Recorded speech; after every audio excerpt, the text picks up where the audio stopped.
আমরা দুইটা জিনিসকে আমাদের এগিয়ে নিতে হবে। একটা হলো সিনেমা হল, সিনেপ্লেক্স, আর একটা হলো পোস্ট প্রোডাকশন। এই পোস্ট প্রোডাকশনের জন্য আমাদের এই দেশীয় প্রশিক্ষক দিয়ে বা ট্রেনার দিয়ে হবে।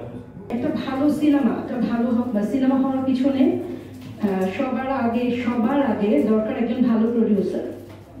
যে প্রডিউসারটা নাকি শুধু টাকা আছে তা না, যে প্রডিউসারটা মানে শিল্পসম্মত, যার মনোভাব এবং যে নাকি একজন ভালো ডিরেক্টর পিক করতে পারে, এটা হলো মানে আমার কাছে মনে হয়।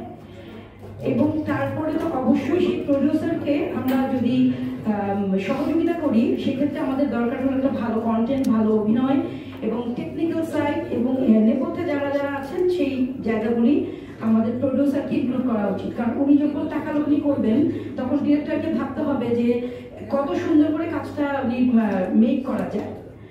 আমার কাছে মনে হয়েছে যে স্টার সিনেপ্লেক্স, নার্স সিনেপ্লেক্স, বাংলাদেশের বিভিন্ন জায়গায় এরকম সিনেমা হল প্রয়োজন।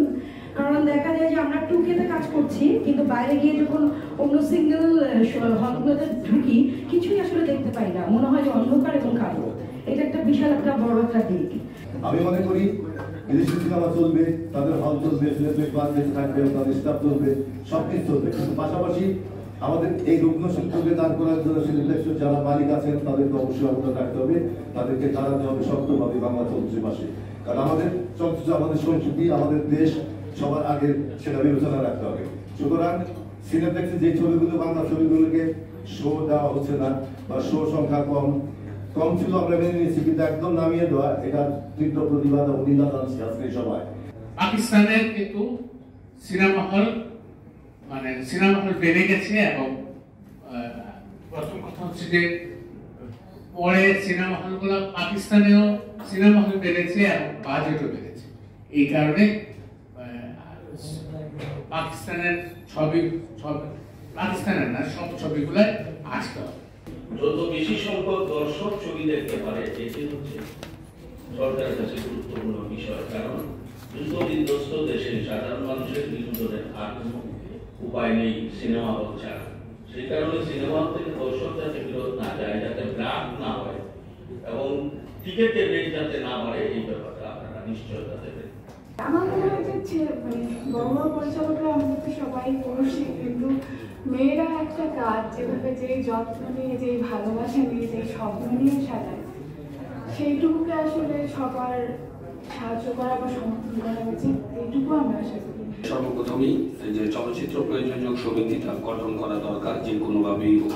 কারণ প্রযোজক সমিতি হবে কি করে? কারণ সবাই যদি একই চেয়ারের মায়া না ছাড়তে পারি, তাহলে প্রযোজক সমিতি হবে না। তাই প্রযোজক সমিতিটা গঠন করা দরকার। এবার আসছে হলো সরকারের সহযোগিতা, অনুদান তো একটু আগে শাহিন ভাই বললো, অনুদান মানে হলো যা ইচ্ছা সেভাবে এটা অপব্যবহার করা। এই পর্যন্ত অনুদানের কোন ছবি আনছে, এই আমার মনে হয় যে একদম যদি নাও করি তো আমার মনে হয় 100-3 ছবি হয়েছে অনুদান, বেশিও হতে পারে। একটা ছবিও একটা ছবি অন্তত 300-র মধ্যে যদি একটা হয়, সেটা তো না ধরাই ভালো। তাই একটা ছবি হয়নি, তার মানে এই অনুদান একেবারেই অপব্যবহার। চলচ্চিত্র যদি বেঁচে থাকে তাহলে চলচ্চিত্র সাংবাদিক সমিতি বাঁচবে, চলচ্চিত্র শিল্পী সমিতি বাঁচবে। মোট কথা চলচ্চিত্রের সাথে যে ওরিয়েন্টেড আপনার ডিরেক্টর, প্রডিউসার যারা এখানে আছে তা বাঁচবে আমি মনে করি। আর স্পেশালি একটা কথা বলতে চাই, সেটা হলো আমি বাস্তব অভিজ্ঞতা থেকে বলবো, মাননীয় প্রধানমন্ত্রী আসলে চলচ্চিত্র বান্ধব, এ বিষয়ে কোনো সন্দেহ নেই।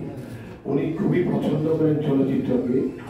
এই ভেবে উনি 1000 কোটি টাকা দিয়েছেন, লোন দিয়েছেন সহজ শর্তে দেওয়ার জন্য। বাট যাদের হাতে দিয়েছেন সেই মানুষগুলো এমনভাবে বেঁচাচ্ছে, বেছে 3 বছর পার করে দিয়েছে, একজনও কোনো লোন পায়নি এখনো পর্যন্ত। আমাদের চলচ্চিত্রে অভিভাবক দরকার, এটা খুব জরুরি দরকার। আমার সাথে পাশে যিনি বসে আছেন তার সাথে আমার ওইভাবে পরিচয় নেই, কিন্তু আমি তার কথা প্রচুর শুনছি। আশাদ আদনান ভাই আপনার উপরে অনেক ভরসা করছে চলচ্চিত্র অঙ্গন, এবং আমরা যারা আছি আসেন সবাই মিলে পরিবারটা তৈরি করি, আগে পরিবারটা ঠিক করি। অভিযোগ না, কেউ কারো বিরুদ্ধে অভিযোগ করবেন না, আগে পরিবারটা ঠিক করেন। চলচ্চিত্র পরিবার যদি ঠিক হয় তাহলে আমাদের স্বপ্নটা বাস্তবায়ন হবে। বাংলাদেশ চলচ্চিত্র সাংবাদিক সমিতি চলচ্চিত্র সাংবাদিকতার ব্যতি রেখে বিনোদন সাংবাদিকতার দিকে বেশি ঝুঁকে যাচ্ছে। আমার এটা ব্যক্তিগত মতামত এবং মনে আমার সঙ্গে অনেকে একমত হবেন। সেক্ষেত্রে অবশ্যই দায় আমাদেরও আছে। আমরা চলচ্চিত্র নির্মাণ করতে পারছি না, প্রতি সপ্তাহে একটি করে সিনেমা দিতে পারছি না। দিতে পারলে আমাদের চলচ্চিত্রে কোন নায়ক ডিগবাজি দিল আর হিরো আলম কি করলো সেটার চেয়ে অন্য চলচ্চিত্র রিলিজ কি হচ্ছে এবং এই চলচ্চিত্র যে গত সপ্তাহে 3টি সিনেমা রানিং চলাকালীন অবস্থায় নামিয়ে দিচ্ছে সেই সংবাদটা কেন একজন পরিচালককে তার ফেসবুকে লিখতে হলো, কেন নয় একজন চলচ্চিত্র সাংবাদিক সেটি নিজে অনুসন্ধান করে আমাদের সামনে উপস্থাপন করলেন না। আমরা সবাই এক আত্মা আমি মনে করি এবং আমি সেভাবেই চলি। ভুল তো হবেই, আমরা তো মানুষ, আমরা তো শয়তান না, ফেরেশতা না। ভুল আমাদেরও আছে, আপনাদের সাংবাদিকদেরও আছে। দুই ভুলের কারণেই কিন্তু এই ঘটনাটা ঘটেছে। তারপর এটা শেষ হয়ে গেছে আমি মনে করি। এখন আমি আশা করব আপনারা যারা এখানে শিক্ষিত জ্ঞানী গুণী লোক আছেন, আপনারা বিদেশি ছবিটা দয়া করে বন্ধ করেন। দয়া করে আপনারা আজ থেকে এই ভাগাভাগিটা বন্ধ করে এক হওয়ার চেষ্টা করেন, তাহলে সুন্দর ছবি অবশ্যই হবে। সংবাদ, ফিচার ও অনুষ্ঠানের জন্য ভিজিট করুন সংবাদ প্রকাশের ওয়েবসাইট এবং যুক্ত থাকুন ফেসবুক পেজ ও ইউটিউব চ্যানেলের সঙ্গে।